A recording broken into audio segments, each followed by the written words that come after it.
Saat Bapak divonis tertular COVID-19 nih ya, apa yang pertama sekali ada dalam pikiran Bapak? Baik-baik saja. Jadi maksudnya saya sangat-sangat pede karena pada waktu itu ya. Jadi ini perhatikan perjalanan kepedean saya gitu. Nah ada pede, nanti tidak pede, nanti pede lagi. Nah itu tidak percaya diri. Nah itu kenapa pede? Karena based on statistik. Jadi sebelum terjadi kena itu saya mempelajari statistik. Oh, kalau below 50 terus kemudian itu 99, sekian persen sehat. Apalagi kalau istilahnya tidak ada penyakit bawaan begitu ya. Saya kan tidak ada penyakit bawaan. Begitu kurang minum, saya mulai terus begitu saya menggigil saya ngebel lagi. Harus air hangat. Nah ini. Jadi kalau saya ditanya, pertanyaan saya begini, ini ilmiah. Tabayun boleh buka ayo data ilmiah. Kalau obat belum tentu, masih di dalam riset. PCO masih belum tentu. Minyak kayu putih katanya masih belum tentu semuanya. Tapi pertanyaan saya, obat ada efek negatifnya? Ada macam-macam. Ada. Tapi kalau air putih ada efek negatifnya? Ada kalau terlalu banyak. Terlalu banyak. Nah sekarang gini, berapa saya tanya sama teman-teman, berapa ukuran air putih? 8 gelas. Salah 8 gelas Loki atau 8 gelas 1 liter. Yang benar tuh sesuai dengan berat badan. Kok Anda beratnya 100 kilo, binaraga minumnya 8 gelas Loki ya salah. Pak ya 250 cc tetap kurang. 100 kilo, 8 gelas 250 cc tetap kurang. Baca buku itu di Dr. F. Beckman Hellick itu jadi dia ngomong begini. Bahwa manusia itu butuh air. Air berapa? Minimal 30 cc per kilogram berat badan. Saya misalnya bobot 80 kilo dengan tinggi 183. Bukan 8 gelas, yang benar 2,4 liter, 30 cc kali kilogram per berat badan.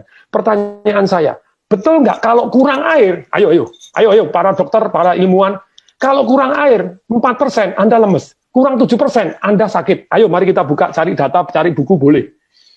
Kurang 20% Anda mati. Dalam hidup ini semua boleh kurang 20%. Mati, Anda kurang 20% apapun boleh, kurang protein, kurang kalsium, kurang oksigen 20% Anda masih hidup. Tapi kurang air 20%, you die. Pertanyaan saya, kenapa di rumah sakit tidak diwajibkan minum? Halo rumah sakit, ini penting sekali. Kenapa tidak diwajibkan minum? Lu patung kan harusnya minum sadar sendiri, tidak bisa. Saya ini tidak punya pengalaman sakit, saya diinfus. Karena diinfus saya pikir tidak perlu minum. Jadi saya merasa kondisi saya drop luar biasa karena kurang air. Nah sekarang kan sudah ada penelitian bahwa ternyata kalau yang namanya orang kena COVID itu darahnya mengental, makanya dikasih heparin, dikasih aspirin. Kenapa dikasih heparin? Suruh minum, woi. Wajibkan minum, diukurin, air hangat. Halo, please deh tolong disampaikan ke semua rumah sakit, semua orang-orang dokter-dokter, please. Karena ini ilmiah. Anda bilang kalau PCO belum terbukti obat-obat, Actemra apakah pasti saya dikasih Actemra, satu suntian 12,9 juta. Ternyata saya baca, betul itu menurunkan inflamasi. Tetapi kalau Anda kena pneumonia, kena TBC, kena itu mati loh. Banyak yang itu ada penelitian tuh, dikasih 5, ada yang ini mati loh, ada yang bahaya. Makanya saya suruh tanda tangan tuh, if something happen. Nah kalau itu belum terbukti menyehatkan, kalau air terbukti kalau kurang mematikan, kenapa tidak diwajibkan minum? Hoi. Sorry, saya sangat-sangat emosional karena saya ngerasain tidak bisa bernapas seperti apa. Mestinya kan air toh, supaya airnya, aduh nih, jadi diwajibkan minum. Jadi wajib, diukurin, wajib minum, ayo minum sedikit, 100 cc air hangat, 100 cc air hangat. Kalau Anda tidak percaya, perhatikan, kalau Anda lagi demam panas, Anda minum air hangat langsung, Anda berus keringetan, diukur, langsung suhunya turun kok.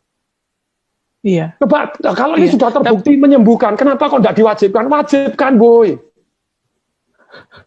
Saya sangat-sangat gemes ini. Semoga ini jadi viral, tidak apa-apa. Jadi amin. Diwajibkan. Jadi jangan obat doang, jangan infus doang. Kok memang kurang, harus wajib dijamin. Sekian minum sudah belum, diukurin, diiniin, kasih air hangat.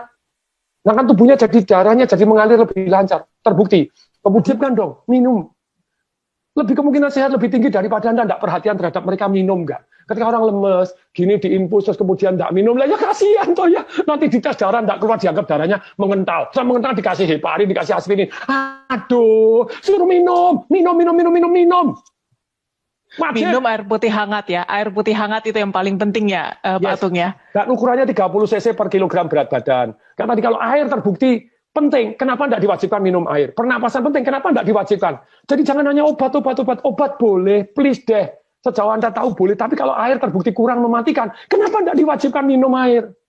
Air hangat, hoi. Kalau air sudah terbukti ini ya harus kasih deh. VCO sambil jalan, kenapa Anda? Itu Pak, itu masih mitos, belum terbukti. Loh, kalau belum terbukti, obat Anda apakah sudah pasti terbukti?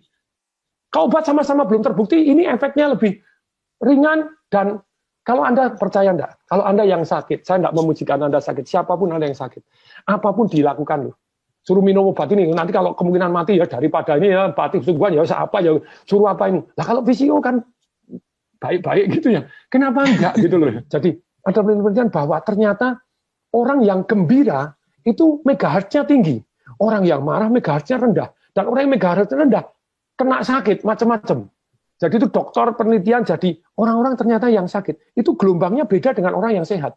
Nah kalau orangnya supaya gelombangnya naik, nah itu ada perasaan bersyukur, penuh harapan, terus kemudian juga nyanyi-nyanyi, itu nyanyinya tentu saja nyanyi yang gembira, nyanyi yang sedih-sedih gitu.